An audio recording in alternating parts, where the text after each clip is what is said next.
আহা কি আনন্দ, আহা কি আনন্দ, আকাশে সূর্য নিচে মাটি।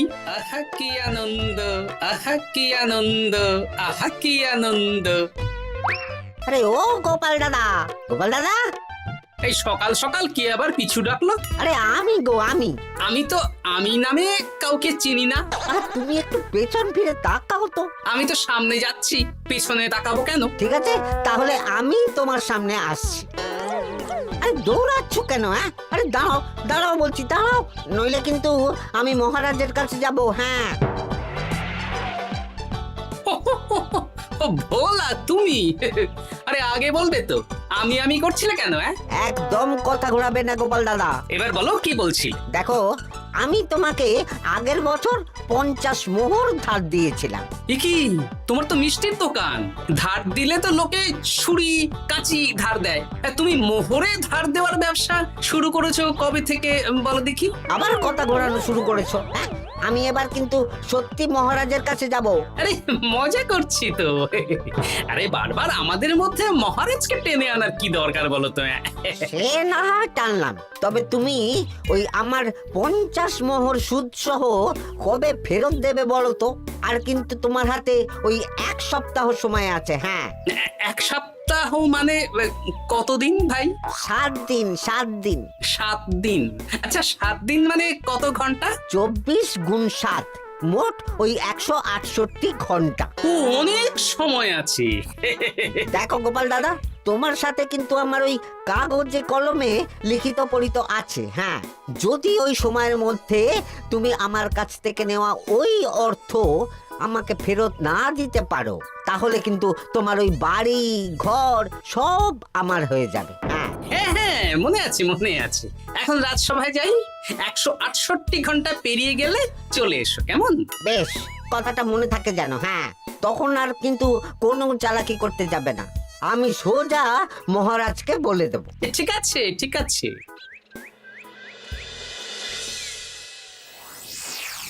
দেখুন মহারাজ, নিজের চোখেই দেখুন, সবাই হাজির, শুধু গোপাল ধা। সত্যি গোপাল ইদানিং আবার দেরি করে আসা শুরু করেছে। ওকে আচ্ছা করে ধোলাই দিন, তাহলেই চলে আসবে। কাজের কাজ তো কিছু করে না, শুধু বসে থাকে, তাতেও এই। যা বলেছেন মন্ত্রী মশাই। আমার মতে গোপালকে রাজসভাতেই বেঁধে রাখুন, তাহলে আর বাড়িতে যেতেও হবে না, আর দেরি করে আসবেও না। রোজ রোজ গোপাল করে রাজসভায় আসতে দেরি, তাই এবার তার পায়ে পড়াতে হবে বেড়ি। এই তো মহারাজ চলে এসেছি। আর বলবেন না, রাস্তায় ভোলা ময়রা চেপে ধরছিল। থাক, আর অজুহাত দিতে হবে না। নেহাত ভাগ্যের জোরে এই রাজসভার চাকরিটা পেয়েছিল। মহারাজ ভালো মানুষ, তাই তোমাকে পুষছেন। আচ্ছা আপনি কি বলতে চাইছেন কি? আমি বলতে চাইছি যে মহারাজ যদি তাড়িয়ে দেন, তাহলে তোমার কি কিছু করে খাওয়ার যোগ্যতা আছে গোপাল? আপনার নিজের যোগ্যতা আছে? আছে বলেই মুখ ফুলিয়ে বলছি। হ্যাঁ, মন্ত্রী এটা একটা ভালো প্রসঙ্গ তুলেছে। আমার রাজসভার সকল সভাসদদের বলছি, যদি কোনো কারণে তোমাদের চাকরি চলে যায়, তাহলে তোমরা কি করবে একবার ভেবে দেখেছো? না মহারাজ, ভাবনাটা আমি সঠিক সময় কাজে লাগাই, ওই অকারণে ভেবে মাথা খারাপ করতে চাই না। হ্যাঁ, আহা, রাজসভার চাকরিটা তো তোমাদের পেশা।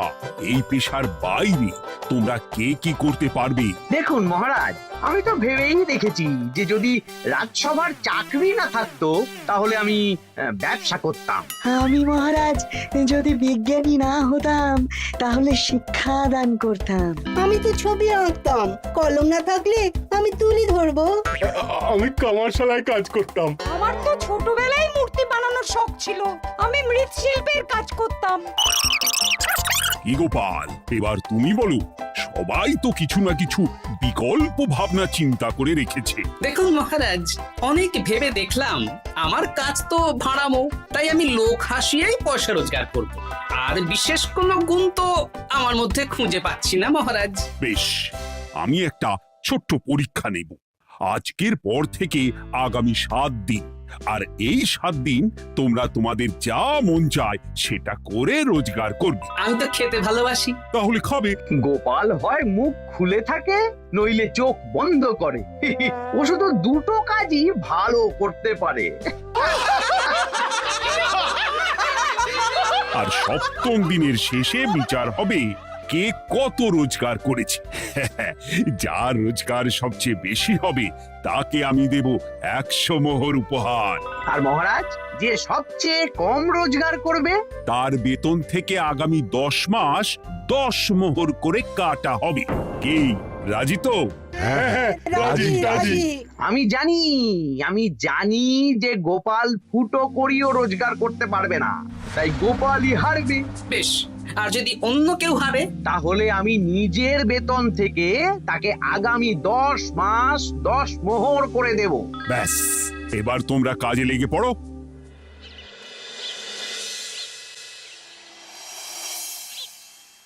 এ কি গিন্নি, আজকেও নিরামিষ?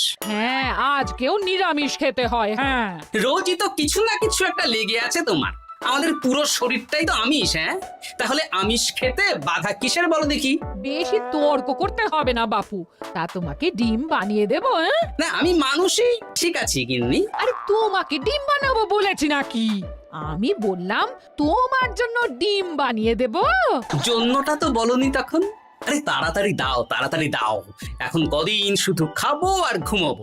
7 দিন ছুটি। ছুটি মানে? সেসব পরে বলবো গিন্নি। যাও গিয়ে ডিম সেদ্ধ বসাও।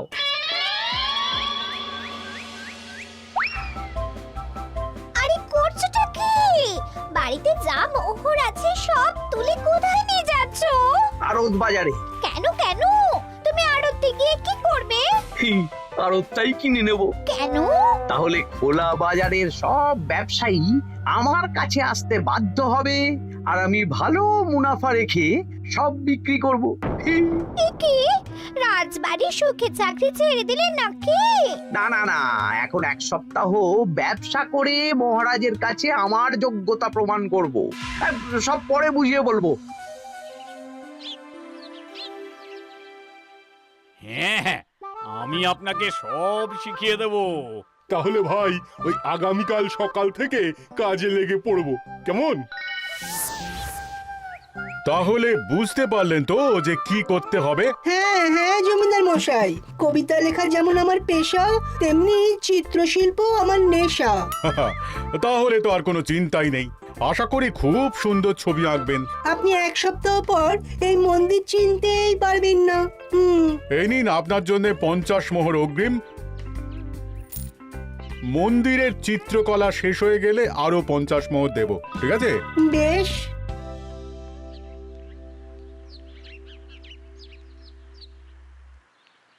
এই হাত চালা, হাত চালা। হাত পা সবই তো চালাচ্ছি মন্ত্রী মশাই। আপনি এত শাকসবজি আনাজ দিয়ে করবেনটা কি? আমি এখন 7 দিন কৃষ্ণনগরের বাজার নিয়ন্ত্রণ করব, তাই সব জিনিসপত্র আড়ত থেকে আমি নিজেই কিনে নিয়েছি। এবার সাধারণ বাজারের দোকানদাররা আপনার কাছে আসবে। কাল সকাল থেকে শুধু মোহর গুনবো।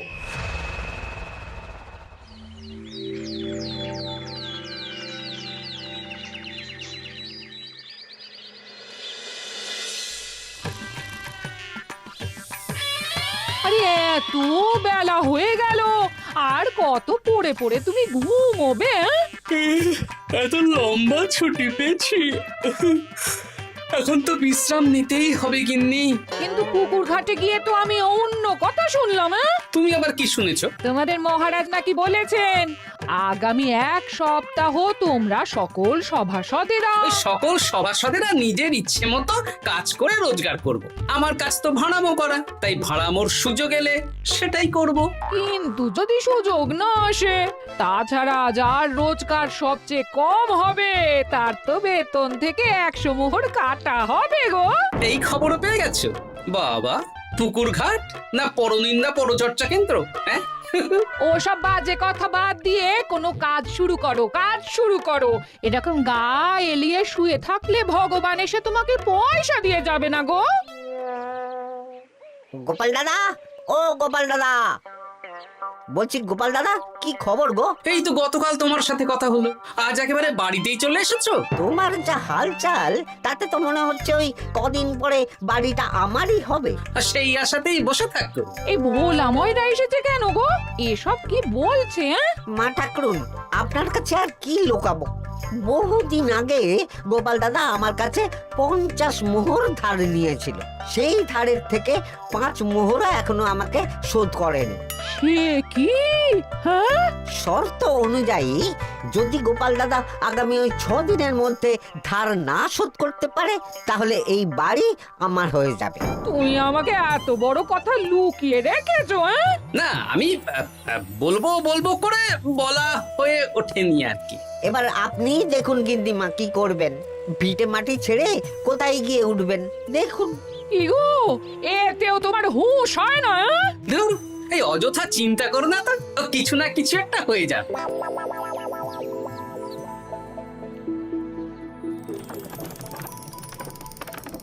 বাহ বাহ বাহ, পণ্ডিত মশাই, আপনি তো এর মধ্যেই কাজ শিখে গেছেন। আমি তো ছোট থেকেই মাটির পুতুল বানাতে ভালোবাসতাম। বিভিন্ন দেবদেবীর মূর্তি নিজেই বানাতাম, তারপর পুজো করতাম।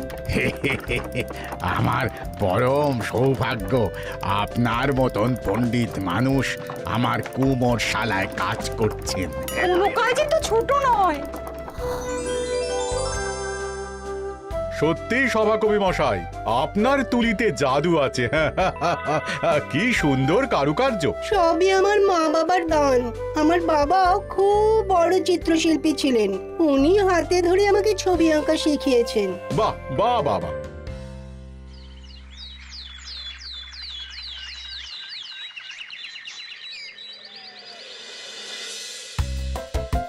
এই যে পুটি, আজকে তো একটা মজার জিনিস শেখাবো।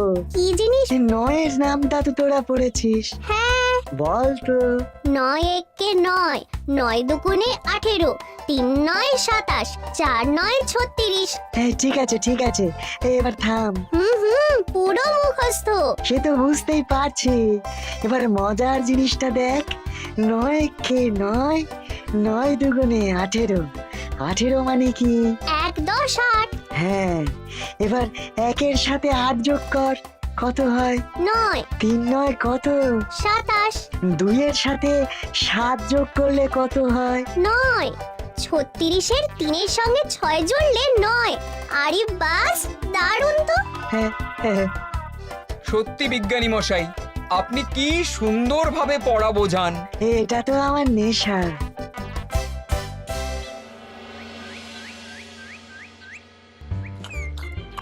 বলছি, তুমি তো দিব্যি বাড়িতে বসেই আছো। হ্যাঁ, কিছুই তো করছো না।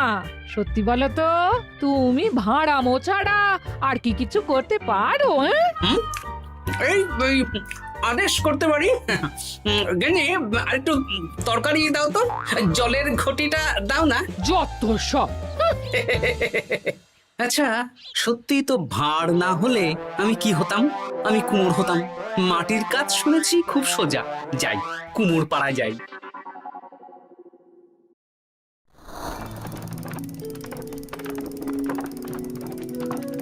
আমার কি সৌভাগ্য, রাজসভার দুজন সভাসদ আমার সঙ্গে কাজ করছে।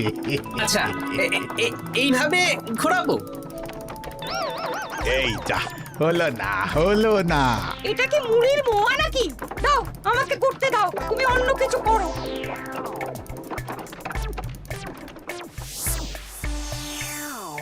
বলো গোপাল দাদা, কি দেবো? মুড়ির মোয়া, তিলের নাড়ু? আমি কিনবো না গো, বানাবো। হ্যাঁ, কি বানাবে? ওই মুড়ির মোয়া। কদিনের জন্য আমার একটা কাজ দরকার, বুঝলে? তা বেশ, তাহলে এসো, এই পিছনেই আমার কারখানা। গুড় মুড়ি সব রাখা আছে, বানাও। এই দেখো, এই যে গুড়ের হাঁড়ি আর ওই যে মুড়ির বস্তা, এবারে বানাও। বেশ। আমি তবে সামনে দোকানটা সামলাই।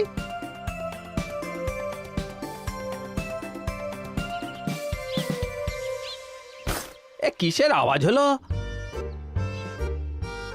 আরে আরে আরে, এ কি করলে গোপাল দাদা?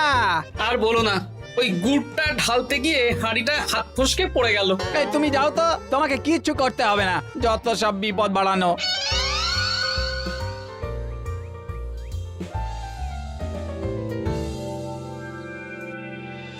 তোমার তোমার দ্বারা কিছুই হবে না। হ্যাঁ, সত্যি তো আমার দ্বারা যে কিছুই হবে না গিন্নি। তাহলে তুমি করবেটা কি?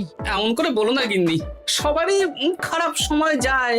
আর খারাপ ভালো, যে সামান্য মুড়ির মোয়া বানাতে পারে না তার মুখে এসব মানায় না, মানায় না। এদিকে বাজারে সবজির দাম হু হু করে বেড়ে গেছে। হ্যাঁ, তাই নাকি? বলি তুমি জানবে কি করে? কদিন তো শুয়ে বসে আছো, আমি তো বাজার দোকান করি।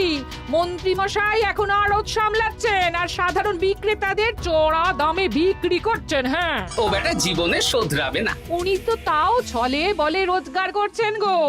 আর তাছাড়া অনেকে পথে গান শুনিয়েও রোজগার করেন, সেটাও তো তুমি পারবে না। হ্যাঁ, এই তো পেয়েছি।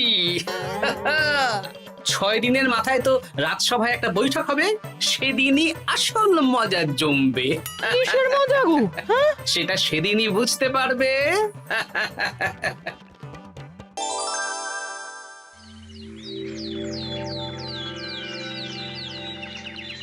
তারপর বলো, আজ তো ষষ্ঠ দিন, আজ অবধি তোমরা কে কত কত রোজগার করেছো? মহারাজ, আমি এখনো অবধি 200 মোহর। বাহ বাহ বাহ!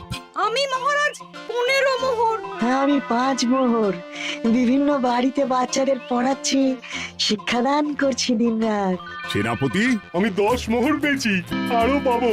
আমি 50 মোহর অগ্রিম পেয়েছি, আরো পাবো আগামীকাল। বাহ বাহ বাহ! সবাই তো ভালোই রোজগার করেছো। আর গোপাল, তুমি বলো। মহারাজ, আমি এখনো অবধি কোনো রোজগার শুরু করিনি। আমি আগেই বলেছিলাম গোপাল একটা কানা করিও রোজগার করতে পারবে না। আসলে মহারাজ, আমি আজ সকালেই আমার প্রতিভা খুঁজে পেলাম। তোমার আবার কি প্রতিভা? আমি ভালো গান গাইতে পারি মহারাজ। আমার ছোট্টবেলার ইচ্ছে ছিল আমি রুদ্ধদ্বার সভা করব, গান গাইবো, আর দর্শক বা শ্রোতারা আমার গান শুনে আমাকে পয়সা দেবে। বাহ বাহ বাহ! তা শোনালি না কেন? আমি চাই আপনারা সবাই আমার বাড়িতে আসুন, আমার গান শুনুন। এই না না না না না, তোমার গান শুনে অর্থ ব্যয় করতে পারবো না গোপাল। যদি শোনাতে হয় তো বিনামূল্যে শোনাও। তুমি ভেবেছো কায়দা করে গান শুনিয়ে রোজগার করবে? সেসব চালাকি কিন্তু চলবে না। না মহারাজ, আমার গান শুনতে আসার জন্য একটা কানা করিও খরচ করতে হবে না। আমি বিনা পারিশ্রমিকে গান শোনাবো। বেশ, তাহলে কবে শোনাবে বলো? এখনই চলুন, শুভস্য শীঘ্রম। আবার যেতে হবে কেন? এখনই শোনাও। আমার আবার নিজের বাড়ি ছাড়া প্রতিভা বিকশিত হয় না। বেশ তো, এই কদিন টানা কাজ করেছি। তোমার গান শুনে মনটা যদি ফুরফুরে হয়ে যায়, ভালো তো। আসুন আসুন, সবাই ভিতরে আসুন, আসন পাতা আছে, সবাই বসুন। নাও, এবার গান শুরু করো। দাঁড়ান মহারাজ, আমার গান আমি বাইরের লোককে শোনাতে চাই না। কু কু বাবা, আবার কোকিলের মতন আওয়াজ করছে। কু।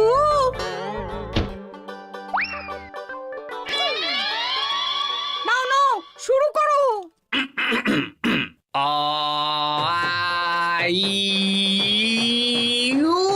ওরে বাবা রে বাবা!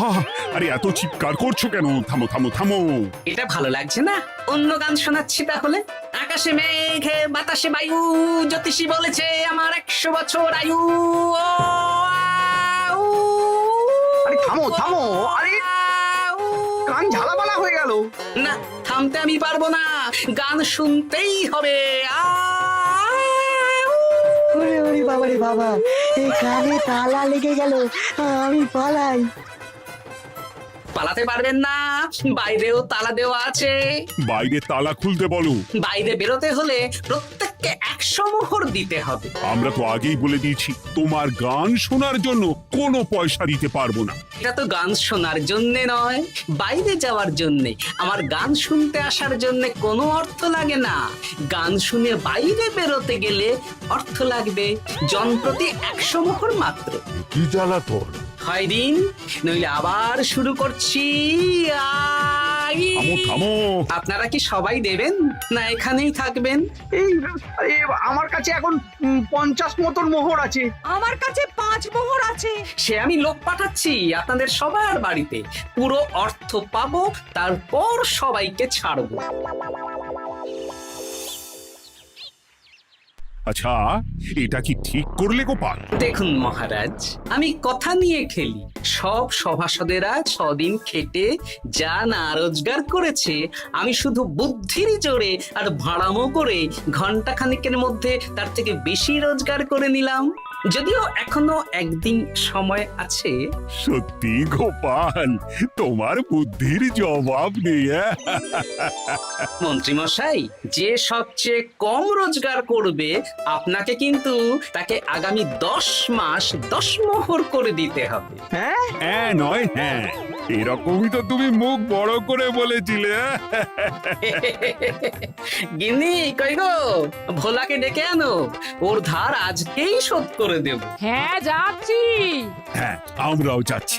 গোপাল, কালকে রাজসভায় এসে তোমার পুরস্কারের অর্থটাও নিয়ে যেও। সে তো নিশ্চয়ই।